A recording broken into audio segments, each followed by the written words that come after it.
प्रतिवर्ष भली चलित वर्ष डिसेम्बर 26 रु आरंभ होई डिसेम्बर 30 पर्यंत 5 दिन धरी रायगड़ा जिला जीसीडी हाईस्कल पड़ियाठारे चैती महोत्सव पल्लीश्री मेला 2025 शुभारंभ महासमारोह अनुष्ठित होईछि।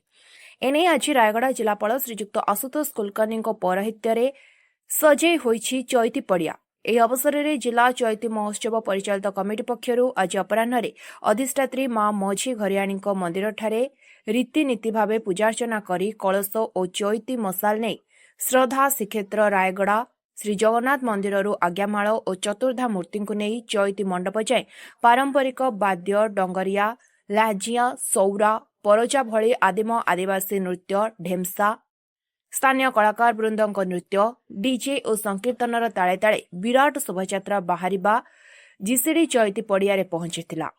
जिला संस्कृति परिषद अध्यक्ष तथा जिलापाल श्रीजुक्त कुलकर्णी सभापतित्व आयोजित उद्घाटनी समारोह में ओडिशा सरकार मत्स्य प्राणी संपद विकास मंत्री गोकुलानंद मल्लिक मुख्य अतिथि भाव जोगदे चैती महोत्सव उद्घाटन करथिले।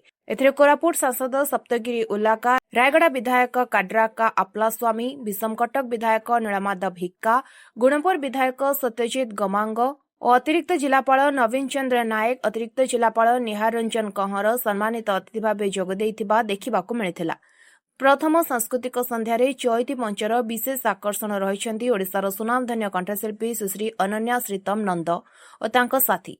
संगीत नृत्य सांस्कृतिक कार्यक्रम परिवेषण करा विभिन्न प्रतियोगिता कृतित्व हासिल करथिबा छात्र छात्री मानकु पुरस्कार वितरण करा अतिथि मानकु उतारी और फोटोचित्र दे संबोधित करा एही अवसर में जिलार कोण अनुकोणरू हजार हजार संख्यार श्रद्धालु जोगदे देखा मिली। उक्त समारोह जिले में 5 दिन धरी जिलावासी आनंद प्रमोद आनीदेव बोली अनुष्ठान पक्षरु मत प्रकाश पाउछि। देखो आज हूँ गोटे सौभाग्यर दिन।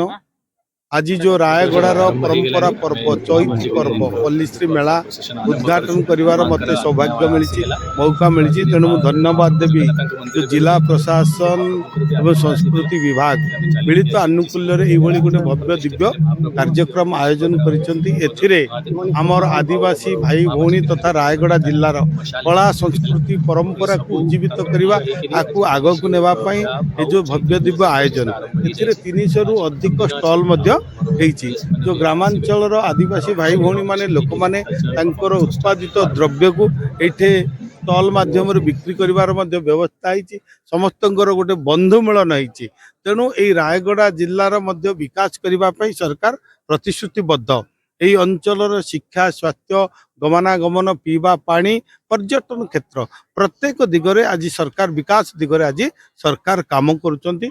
आमर जो लक्ष्य रही विकसित भारत विकसित ओडिशा जेतल ओडिशा विकसित राज्य रे 2036 परिणत हम बिना रायगड़ा बा अनडिवाइडेड कोरापुट जिला को आम छाड़ी करिपरिबा नहीं।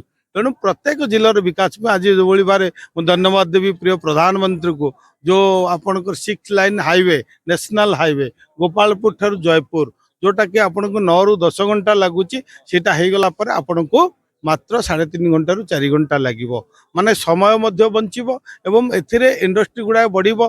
कॉरिडोर जो इकोनॉमिक कॉरिडोर वृद्धि पाइबो। पर्यटक माने मध्य अंचल को छुट्टी आसीबे। एठी आपनकर महेंद्रगिरी आरंभ करी गजपति गंजाम जिलार कोरापुट देवमाली पर्यंत पूरा प्राकृतिक संपद पर्यटन स्थल रे भरपूर रही। तेणु पर्यटन लोक मैंने ये आसिले आमर ये लोक मानकर आय वृद्धि हम रोजगार बढ़। तेणु सबू दिग को आज सरकार शिक्षा स्वास्थ्य गमनागमन पर्यटन प्रत्येक दिग को आज सरकार ध्यान दौर एवं रायगड़ा विकास आम प्रतिश्रुतिबद्ध अच्छु।